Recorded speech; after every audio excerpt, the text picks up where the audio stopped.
When I went to go replace the bushings on my rear sway bar the other day, I noticed something a little weird. I don't have rear sway bars, but that's okay because I have a sway bar on the front. Yeah, guess again, don't have one there either. And I can't replace the bushings if I don't have the sway bars. So let's go to the junkyard and try to pick some up. Got my wheelbarrow, let's go around to some of these old Fords and see if we can grab some sway bars off of them. I got an F-150 here and nope, not on this one. Let's keep on searching. Got another truck here we can check and nope. This truck here has a rear sway bar, but this truck's rear axle looks quite a bit different from mine. It doesn't look like this rear sway bar is gonna pair up with mine all that well. Let's keep searching. Not here, not there. There are no sway bars anywhere. But just when I'd given up hope, I happened upon a 1994 Ford F-150, and look, it has front sway bars and rear sway bars. And now they will be my sway bars.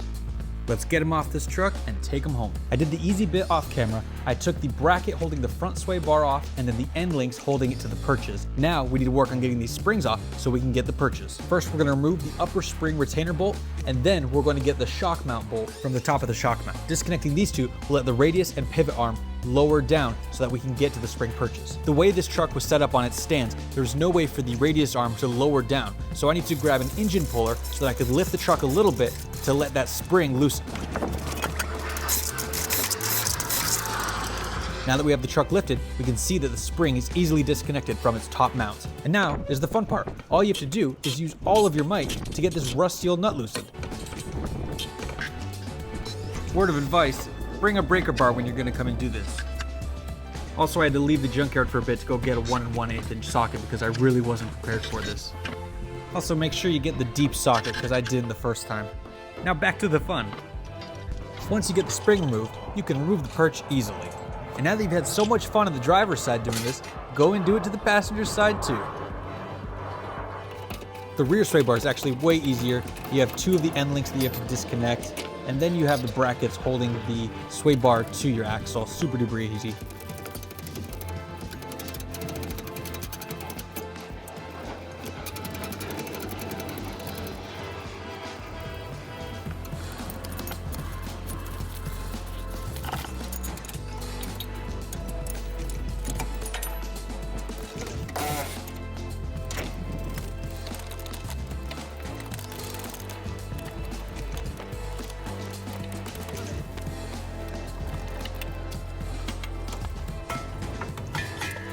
All right, we got our rear sway bar disconnected. That is everything you need to do at the junkyard. Now we can take this home, clean it up, and get it ready for install.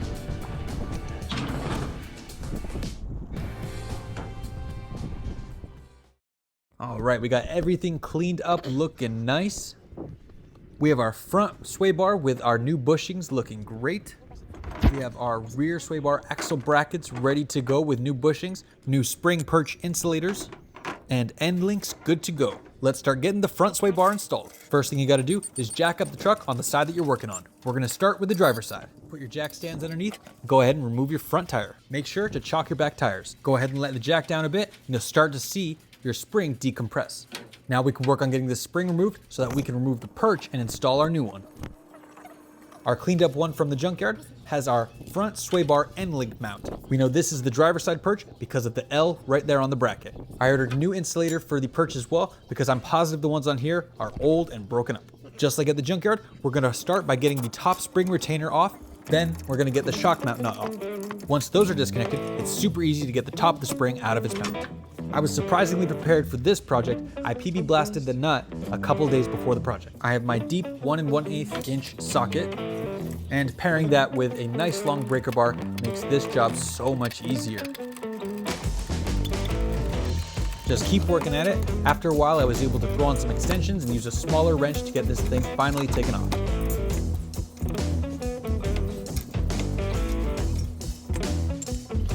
Here is our spring perch finally. All right, yeah, the insulator is definitely bad. I did need to grind the perch down a little bit on the side to get it to fit well with this pivot arm assembly. Now we can get our spring back on there and do everything in reverse.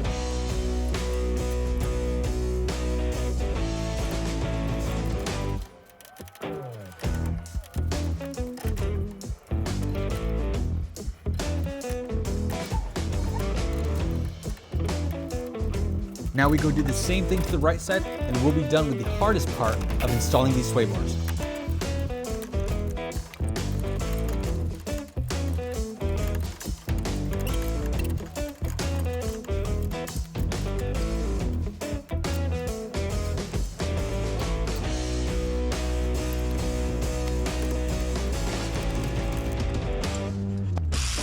Now that everything is put back together properly, we can put the tires back on and lower the truck back down. Our new spring perches are looking great. Now we can focus on getting the front sway bar bracket installed. And that should be pretty easy because there's already some mounting holes in the frame. Yeah, those holes didn't line up with my bracket at all, so I had to drill out some new ones.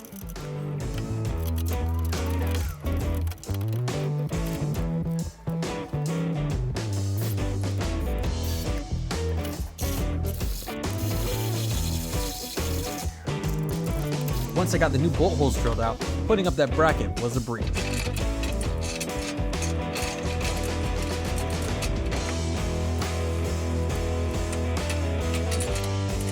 Quick educational bit here for you, just so you can see how the front sway bar is going to mount to our bracket, because it's a lot easier to see it outside of the bottom of the truck. All of the bracketry here came from the original truck that I pulled them from, with the exception of the bushings, which I got online, and the end links for these, which I also got online. I'll put all that stuff in the description below.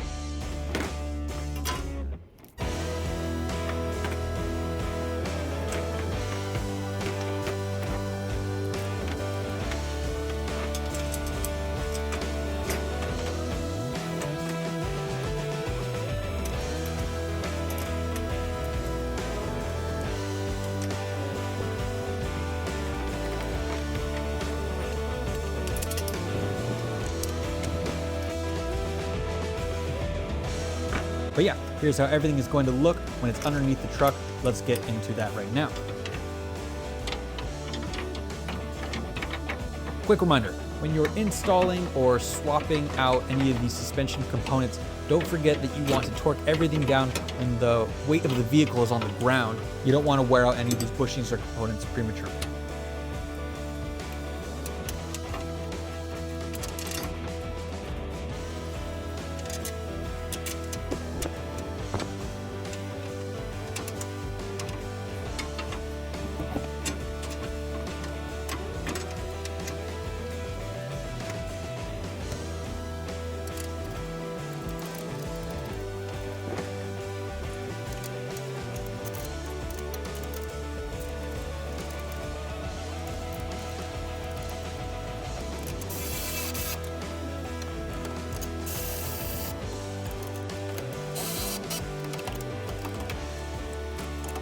Now that we have our front sway bar bushings connected, we can get our end links connected to the spring perches that we just installed.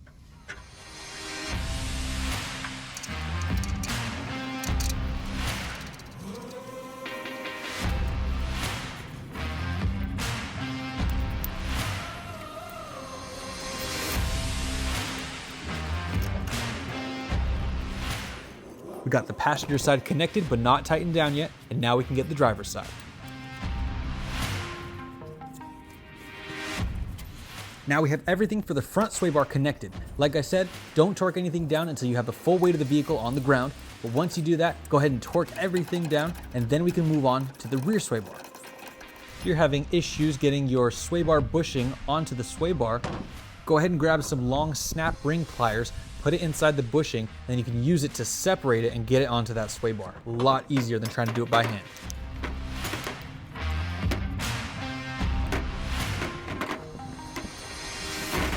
Now that we have that prepped outside the vehicle, we can bring the sway bar down underneath and get things ready to install to our axle.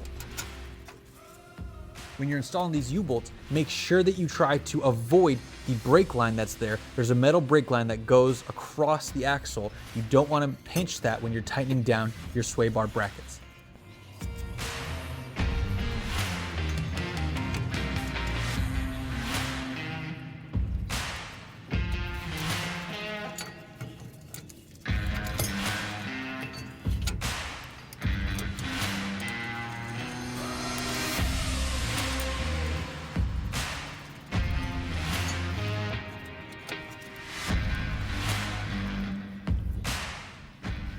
These brackets are perfect for this Ford 8.8 because there's a little notch in there that fits perfectly onto the axle point.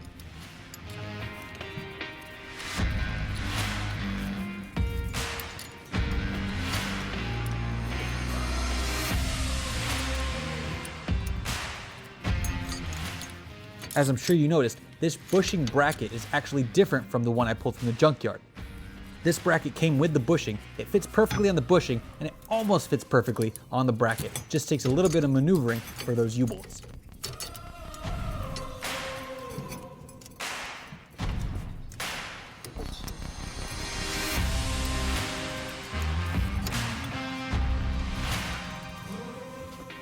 Once you get both of those U-bolts threaded, you can tighten down the sway bar, but don't torque it down because you still need it to be maneuverable so you can get those end links installed.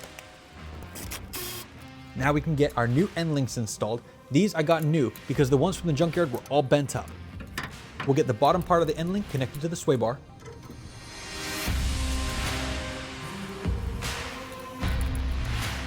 And while on the other vehicle, there was a mount that connected to the top of the end link, on this truck, we're going to connect it to one of the bolt holes that are already in the frame. I am using some nice thick washers to protect the upper bushing. Just use a washer and a nut on the other side of the frame, and you can tighten that down.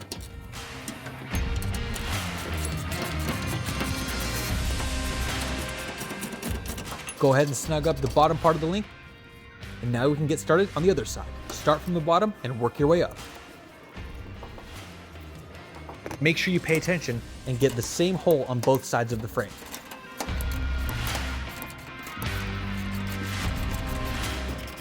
Everything is snugged up now. Our rear sway bar is good to go. If you haven't already, lower the front part of the truck and go ahead and start torquing down your front sway bar components. And finally, we get to take the truck out and compare it to before we installed the sway bars. Take a look here and see if you notice a difference between the before and after. What we're looking for is a reduction in body roll.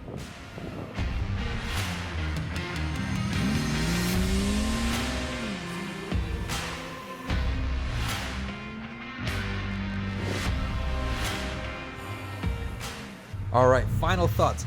Was this addition to the truck worth it? I wouldn't say it's a night and day difference, but it definitely is an improvement for the handling. I think this definitely improves stability when I'm driving on the freeway, and it also makes my turns a bit sharper.